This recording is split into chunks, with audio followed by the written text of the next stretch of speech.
Testing, testing.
All right, good morning, everybody.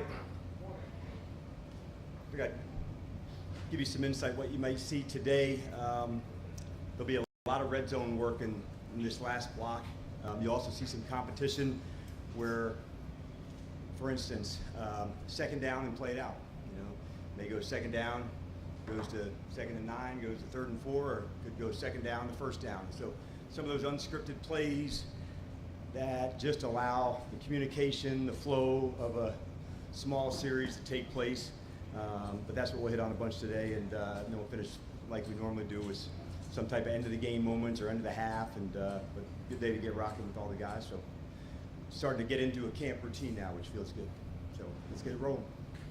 And we talked about some of the older players and how you handle them, but what are some of the other things that you're very intentional about, and how do you decide like when's a good time to rest them? What's the method behind that? Yeah, so we start from the beginning and map out the camp. And there's some times where if you can be ahead of it or in the middle of it, to say if there's a 3-day block, we may, based on an injury history or not, utilize somebody to make sure we get them at their best. So it's customized, John, to each player. There'll be, you know, unlikely that people would miss more than one, you know, but when we're trying to be strategic about when you may really ramp it and get a lot of reps, and when you want to back off and get less. Some days off is better than less, but you do need the high days as well. And but with the locker room, you were very intentional last year about how you organize it. What are some of the locker room seating assignments that you were very intentional about to have? I want this guy by this guy. Not as much as you think. The main thing you don't want, in my opinion, everybody who's in the same meeting room sitting next to each other then in the locker room as well, because then like all of our diversity is in a strength, you know, because we're just with the same group in the meeting room, in the locker room, you know, you spend so much time together. So that would be the main thing. But past that, there is a lot of leaders here. So where you may have done that in the past, there's really a really strong group connected here. How do you go about setting the expectations for that day? So you come out like, you know, get this accomplished in this amount of days, and you figure out where you left off at mid-camp, or you ever had to go back and then go back up? Are you regarding like the system of plays? Yeah, like what you're accomplishing, what you're working. Yeah, for sure. The first part is like dual, and in a training camp at the start of it, you don't want as many long extended plays, so you can control that by the amount of work that you do. Like in the old days, you may have, this is what we did in the spring, this is what we do now. So now I can control it by doing more work down in the low red zone, which would limit the long running, and then add on to the yards and the workload as it goes. So even the timing of practice, all right, first one's 80, and then it goes, you know, and on and on. So it's different than the spring for sure.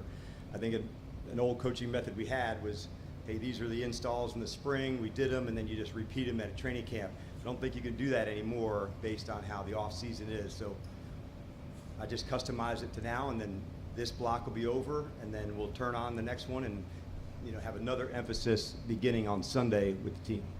And then also, because things are structured differently and you don't have those 2-a-days and those longer practices, did you have to adjust in your mind, like not being frustrated that you're not getting as much done because you have to be more mindful of shorter times? Yeah, I think we just think of each practice as its own performance and making sure that's why we like moved up, the one up today. It's safer and also, man, so we can throw like a hell of a practice. And so that's every time we're going out here, we know that's where we really make us. And that's why I love the competition. So we're just trying to like make sure to max out when we're on the field together. Like that's our thing. That's the most important thing that we can do during the day together is the time out on the field. So all the prep and energy and scripting and them preparing their bodies and minds to do that, it all leads to them being able to go perform. So it's the same for everybody. So can we do it better, than the other 31? And that's why I like the collaboration, teammate to teammate, giving each other feedback. We're trying to find any margin to get it, to share the information, to get better. And if we can do that better, that's a double win. Me giving my best, you giving yours, and now like we kind of lift each other by going after it. So we'll dig into that hard. How exciting, I guess, is it to have Michael Gallup back in football playing here, and how has he looked so far? Yeah, Mike, yesterday you felt the length he can really extend to go get the ball. There's, one of the things he's known for is deep ball and, on the sideline, being able to use that length and extension. So he's got a great energy about him and just getting back into the flow of it with a new system also. It was good to have him through the off season to get himself prepared, to really come and do his thing. So, yeah, it was nice to see him make some plays yesterday. Dan, not all incoming first-round picks are the same in terms of like maturity coming into the league physically or whatnot. With Josh, true junior, 21, how have you kind of seen him handle so far this experience, and what have you just kind of seen his play so far? Yeah, from the time we got to meet him, he just got as a younger college player coming up, he had more of a professional attitude, and they had said that about Oregon. Talking to some of the people on the staff there, this guy handles his business. So although he's younger, I definitely felt that, attitude to really put in the extra to go. And he's got some excellent guys in this offensive line group, to model, to ask questions. And so he's pretty fortunate in that way to have the right people around him to really nail it. I know the Harry conversation is for Adam, but we're still waiting, I guess, to see what's going to happen. In general, I guess, just sort of how surprised are you that we're still here? This is still an ongoing conversation. Yeah, I'm glad you brought it up because when there's an update to tell you, you won't have to ask. I'll tell you, and I'll be pumped about it. So there's nothing for me to add to it, but I don't have anything to add, from when Adam was the other day. But you won't have to ask if there's an update. I'll definitely be the one to give it to you. Good morning. You kind of talked about it a little bit already, but Brandon Coleman just having Bring it. Laramie Tunsil on one side, Tyler Biadasz on the other side. Can you kind of expand on just how much of a platform that gives him to be successful in this second year? Yeah.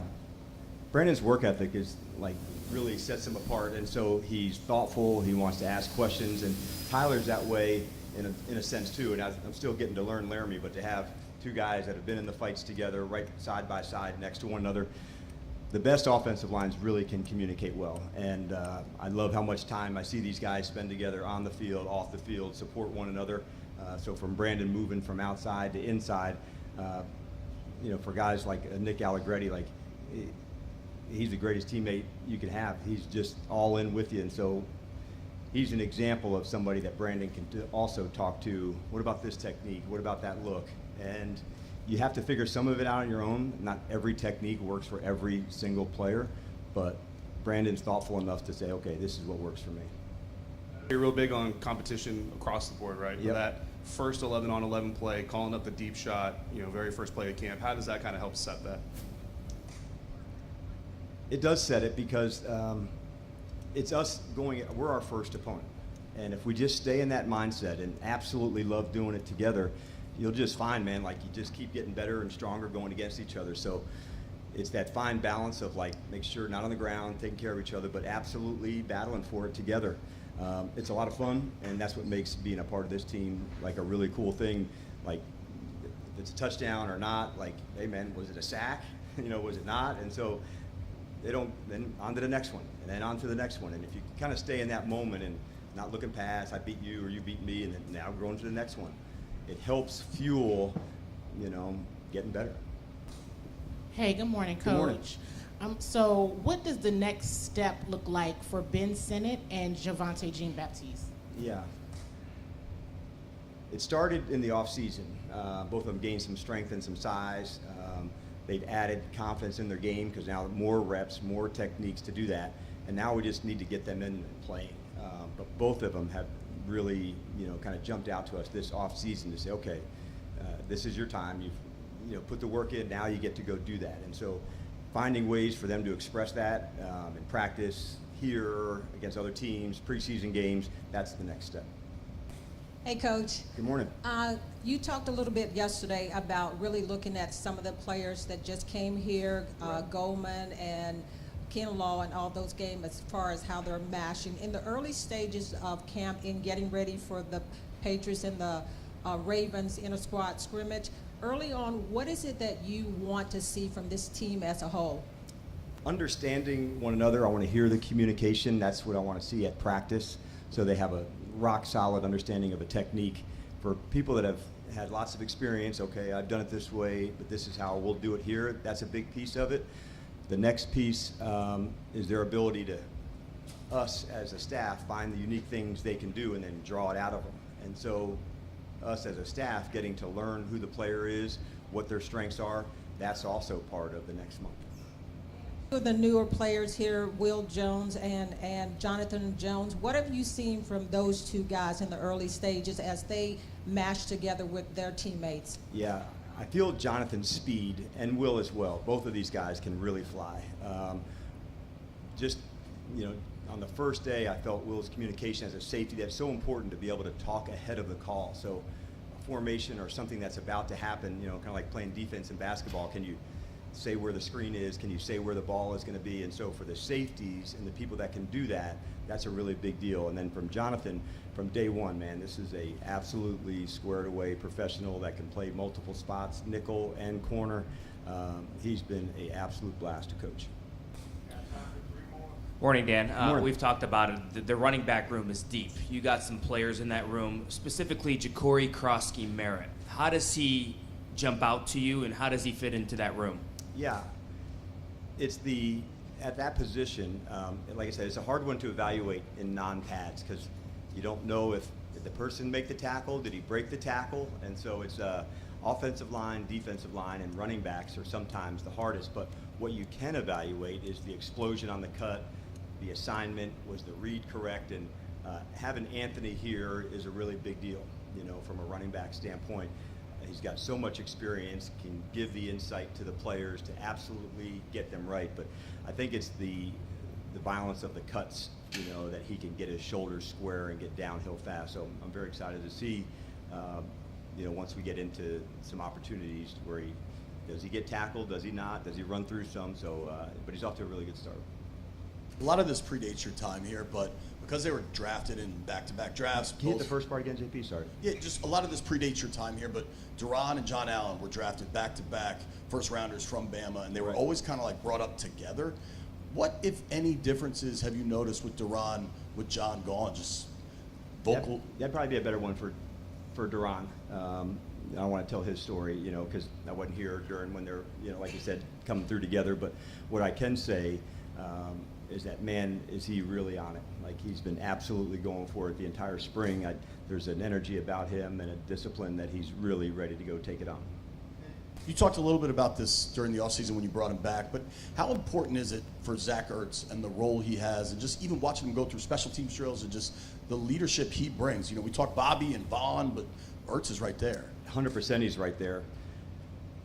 He has this ability, because he's seen a lot, that he can collaborate with a coach. Hey, Joe, I know what the coverage was. I could see it based on this person or this call. And, like, what a valuable teammate. Not just to tell the other safety, but to be able to incorporate, coaching. That's connection, man. Like, that's a championship mindset to say, how do we find ways to do it better? So I had high expectations of what it would be like to coach Zach, and he has absolutely surpassed that. Last season, there were 6 come-from-behind victories, a lot of success in game-specific situations, 4th downs, red zone, 2-minute, that kind of stuff. Does that reinforce, the extra time, the amount of time you guys are working on here in camp, doing those scenarios? Yeah, you'll have to check, Mitch, on the numbers, but it's going to be damn near 6 or 7 out of 10 games that are going to be within a score. And so knowing that's our league and being able to find edges and moments to be at your best in these spots, I think it's critical. We had a good discussion last night, with some of the players on kickoff return, and we were standing there at the 35. Say, okay, this is out here, our team's going to be willing to touch it back and put the ball at the 35 or put it in play. And so all these discussions come up on how do you find margins and edges to go win it. And think about like a field position difference that could take place even in special teams. But it's why we do, the extra work in these moments that, 1 minute left, 32 seconds left, end of the half. Can you hold on to the ball and not give them a possession? Going forward on fourths. Those are all part of finding like small margins, man. And you got to execute. You got to be able to deliver, because there's like that fine line between like reckless and being bold. And we want to be bold, but not like, let's just go for it. So it's thoughtful. What's the play? What yard line would we? So we spend a lot of time preparing the team for those moments, and then you go let it rip. Effing rip. Thank you.